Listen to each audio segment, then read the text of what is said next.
Hey everybody, it's Janice with Creating Through Chaos, and I'm going to start this project off using these ceramic boots that look like rubber boots, and they are from a thrift store. I got them for, I think it was like $2.99. So the first thing I'm going to do is paint the boots with this teal color, and I'm going to give them, I did 3 coats of this paint. And I allowed it to dry thoroughly between each coat. Made sure that I got around the top edge. And now that they're all painted that color, I am going to take some black and I'm going to go around the bottom to make the soles black. I didn't want it all to be one color. And it's kind of already got like the indentation for this, so I'm just going to go around and make sure that it has the black soles. And these were super cute. And those are them all painted. So I'm going to take this stencil that I got from Hobby Lobby, and I'm actually going to cut it apart. I got this in the spring section of Hobby Lobby, and I only want this one little daisy that's on this stencil that I just cut out. So I'm going to take some green tape, and I'm just going to go around and tape around everything except for that flower. And then cut off what I need to, and now I have the perfect little stencil for this project. So I'm just going to start stenciling this daisy all over the boots. I started off using a spouncer, and I decided later that I wanted to change that and just use a paintbrush. So for this one, I actually did that, and then I switched over. So for this, I just did around the outside white, and then I took a paintbrush and stuck it in some yellow and added the center.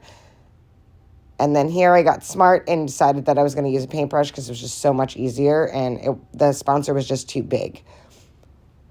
So again, I'm just going to randomly add these daisies all over the entire project. If you have a stencil that, is small enough for this, or you can freehand a daisy, then you're more than welcome to do that. But I had this stencil, and I figured that I could cut it up, and I can always add it back to the bigger stencil, if I want to do the whole project. So it wasn't really a big deal. Again, I'm just adding these daisies all over the whole project.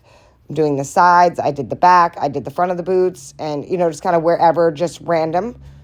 You could just do polka dots too, just take the spouncer and pop it in and just have polka dots, but I really wanted the daisies because I love them. And there they are with all of the daisies on them.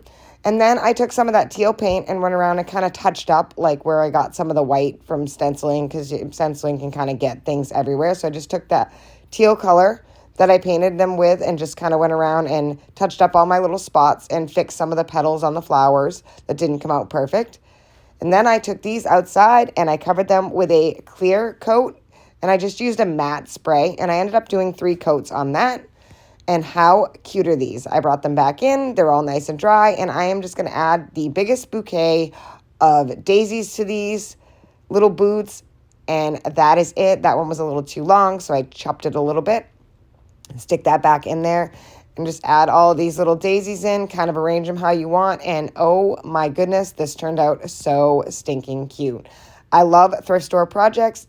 I think these turned out amazing. I hope you enjoyed watching this, and it inspires you to make something similar and look for things at thrift stores. Thank you for watching, and as always, don't forget to spread the chaos.